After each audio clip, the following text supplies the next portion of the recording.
I gave you 5 talents. What did you use it for? He said, Master, I got 5 talents. I used it and I got back 10. Oh, he said, come and we celebrate.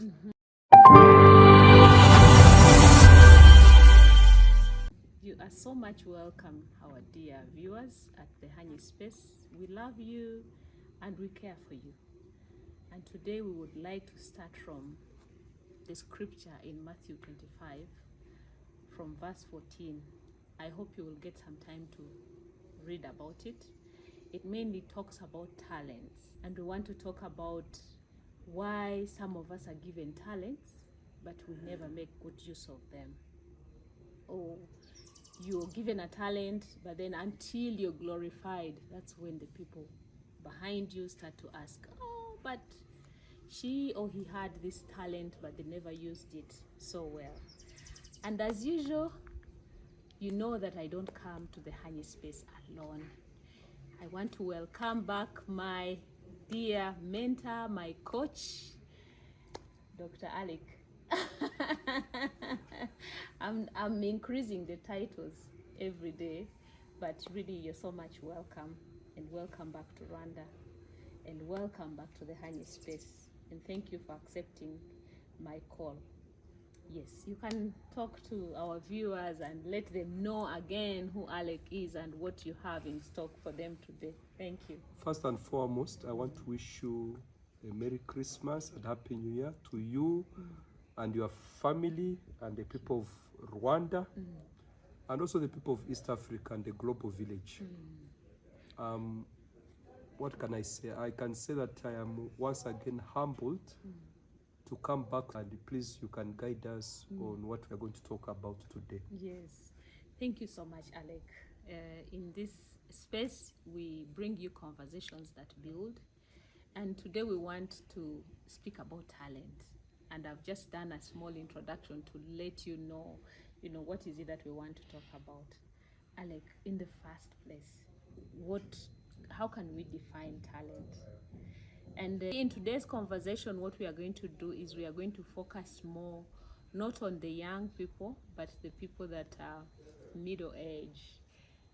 The people that I know you're out there, and I know you could be one of those people who's like, oh, what will they think about me if I wake up to do that one thing that I haven't done since my childhood? And guess what? Let me start with my own example.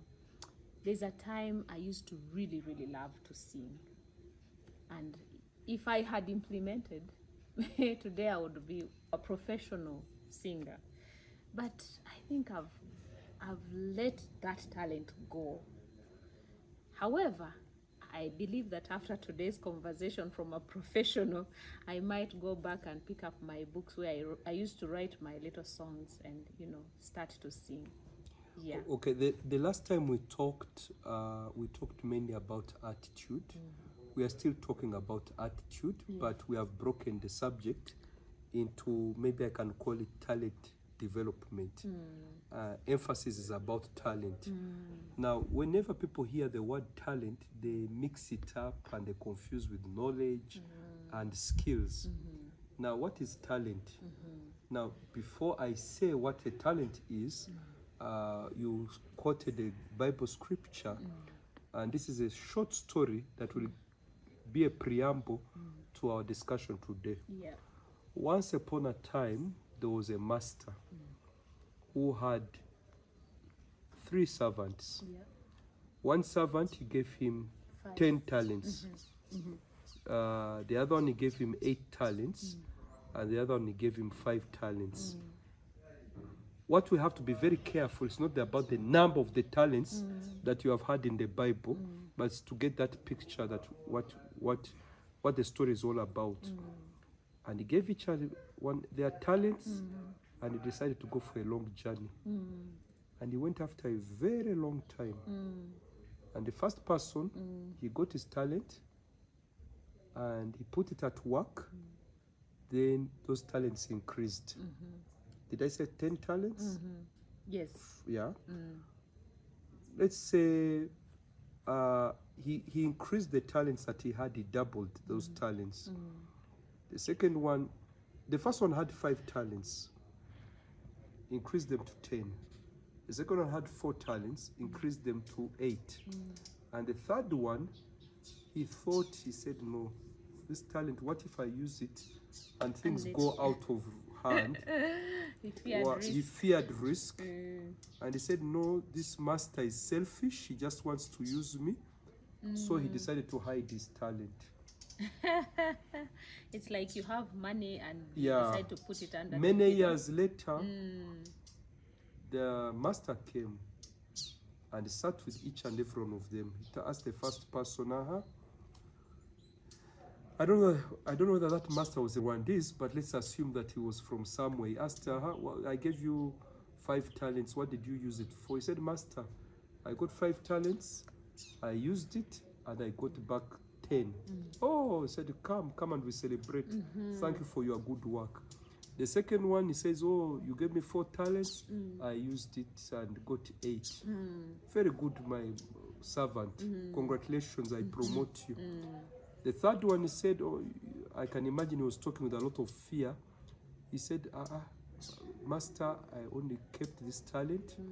I hid it because I know that you are a selfish man. You don't sow where you want to reap, but I have returned that talent. Take your money, take your talent. And the master was very angry. He said, you lazy worker, why did you do that? Why? He said that he even arrested him or something. He punished him. He never punished him because this person misused the talent, but he kept the talent. He never used the talent that he got. Now, to answer your question, what is a talent? A talent is a gift from God. A gift that God has given you. You never trained on that.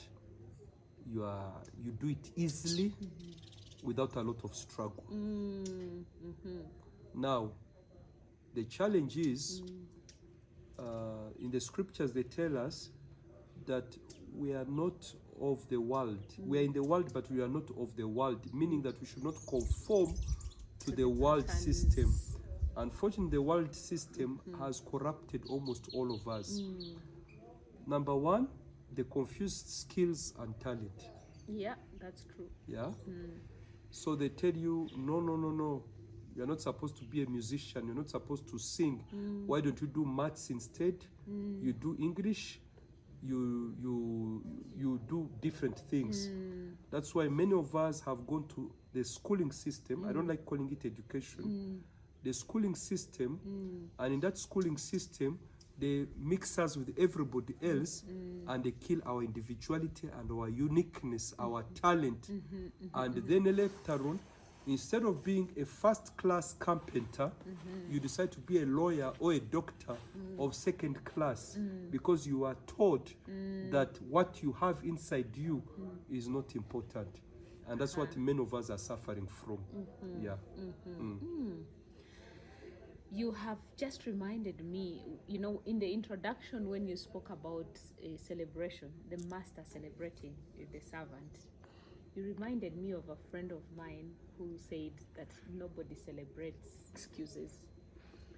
So some of us are very good with celebrating excuses. Like, I did not employ my talent but nobody celebrates that for sure. Now, after you defining the talent, I am compelled to ask, Alec, how do you connect talent to your attitude? Because that is very, very important for our viewers to understand. What does my attitude have to do with my talent? Attitude, we defined it as the way you look at life, the way you look at other people, the way you look at events and circumstances. Yes. Attitude basically is an opinion. It's not a fact. That's why we have to get it right.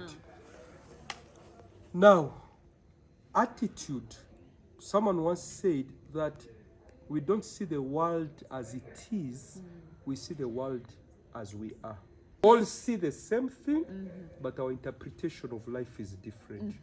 Someone looks at a challenge and he sees that this is the end of the world, And then another person sees the same challenge and he says that there is an opportunity. There's a big opportunity. For example, there was a story many years ago whereby somebody was from America and he went to India to see if there is a possibility of starting a shoe business. When he went there, he saw that people are not wearing shoes. He sent a telegram, here there's no business, people are not wearing shoes. Nobody puts on shoes here. They sent another person, and another marketeer says, wow, here is an opportunity to send shoes very quickly. What a great opportunity. So how you look at life is very, very important, more than you can ever imagine. Yes. For example, I think you know people go to school system. Someone has failed the exam. This person looks at himself as a failure because of his attitude. Yes. And that's why many people don't develop their talent. Why don't people develop their talent? One of the biggest diseases of mankind, if I could remember what Bill Cosby said, I don't know the secret of success, but I know the secret of failure. And the secret of failure is trying to please everyone. And that's why people fail to develop their talent. Yeah. Because they are living in a space of conformity. Exactly. Your enemy is conformity. What are people going to think about you is one of the greatest hindrance of our talent. This reminds me what Miles Monroe said, that the greatest wealth of a person is not in South Africa where there is gold, diamond, and maybe Angola where there is oil, or DRC Congo next to door. The greatest wealth is found at Rusororo graveyard. Oh God, no. Now in Rusororo or any other graveyard, you'll find books that were supposed to be written, they were not written. You'll find somebody who was supposed to sing a song, he never sang a song. You'll find somebody who was supposed to come and talk to YouTube channel and he says, oh my God, what will people think about me? So he decided not to appear in Agnes' show. You know what I've heard, Alex? Yeah. I've heard many people saying, me, I can't appear on camera. Yeah. And now you're saying, so basically it is also the attitude. Your attitude contributes to the fear to even express yourself. Because I know there are actually so many people who would want to be on the Hagne space, but they would rather you not put a camera on them, but speak to you. Wow. How can we help? Very good. You are already helping some, and you're also helping me. I'm going to tell some viewers, some people always ask me, why do you talk about that issue of your personal life? But I have to say it because it's a miracle. One of the greatest miracles, I started talking at the age of 7. Yes, I started talking at the age of 7. Between the ages of 1 and 7. Like 7 times 365 days, so you can understand. So, but literally, then later on, but my parents, may God bless their souls since they are not there, they always, particularly my dad, encouraged me that I would be a great person, I'll be able to talk, I would be etc. Now I'm a public speaker. So Alec, just a minute. When you started, like what you're saying to speak, like were you a quiet child, or what you're saying is that you started sending out words, clear words at the age of 7? That's it. I started sending, I was not able to talk. But what is interesting, you ask me what I remember. Before I started talking, I remember it as if it's, you know, it was quite whatever. So you remember yourself starting to talk? Yes. But even people who know me when I was a kid, when they see me, they say, wow, this must have been a miracle. Why did I bring out this story? I brought out that story. Then later on, I started talking. I became extrovert. And some people don't like that if you're an extrovert. They said, oh, this child talks too much or what. Maybe I was trying to cover up. You're making up for the lost time. The last time. But later on, there is a British saying, English saying that says, talk is cheap. I don't know whether something talk is cheap, silence is golden. But as we talk now in the 21st century, if you are not able to talk, you'll not earn a living. That's true. It's going to be very difficult. That's true. So you need to know how to talk so that you are able to do selling, marketing, overcoming rejection. Now the greatest regret of assuming you live until your age of 90 I'm going to quote Mark Twain. Mark Twain said, 20 years from now, you regret more the things you did not do than the things you did. That's true. You remember that? That's true. So when you fail, when you talk, maybe you stammer, even Churchill Yeah. was not able to talk. He was stammering, yet he became one of the greatest speakers of his time. So when you don't maximize your potential because of what you think, what people are going to think about you. Or what do you remember the the people around you are saying, like telling you, you know, stop, you are talking too much. You know, when I was a child, now you're provoking me to also say, like, when I was a child, I remember in grade 7, that is primary 7 in my school, I used to really engage other students into conversations, and you would find I'm in the middle and there's so many children around me. But I remember this particular child among the team, and she said something that I remember today. I didn't really give it value then, but I remembered it later. Said, Agnes, you're like a weaver bird. So you know what a weaver bird does. But I'm so happy that my parents did not tell me the same. They did not tell me to stop talking. If anything, they continuously asked me to express myself. So what you're saying, I can really connect. And I believe truly that probably that has shaped my talent today. It has not only shaped your talent, but if your parents never intervened and you listen to the society, most likely you would not have started this video. That's true. You would have died with your talents inside you, and it will be very painful.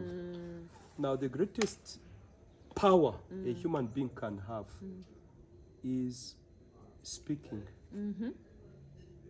If you go to GBV, most people where there is violence and there is rape, there is the worst things, or human rights abuses, it takes place where people cannot talk. They cannot express themselves. Cannot come out of the box. Exactly. That's why Steve Biko once said, Steve Biko was killed in 1976. He was fighting against the apartheid government then. He said the greatest weapon of any oppressor is the mind of the oppressed. And the mind of the oppressed is that they don't speak up. Yeah. Now, here we are being a bit political, but I'm going to go back. The greatest regret any human being can have in the end of their lives is that, number one, they never expressed themselves. Number two, they lived in other people's dreams, not in their dreams. Their own dreams. Now, speaking up, back to your talent. We are talking on the talent of speaking is the starting point. Yes. There's also the talent of writing and communicating. It has to go hand in hand. Yeah. I've seen people who speak very well, but they cannot write well. I've also seen people who can write well, but they cannot speak well. But you need both. Now, if you are a good writer, but you need to partner with someone who can speak well. In whatever project you have, even good parenting, you must do communication. Yeah? So that's the talent I'm talking about. And I'm going to stop on the talent of communicating because it's very, very important.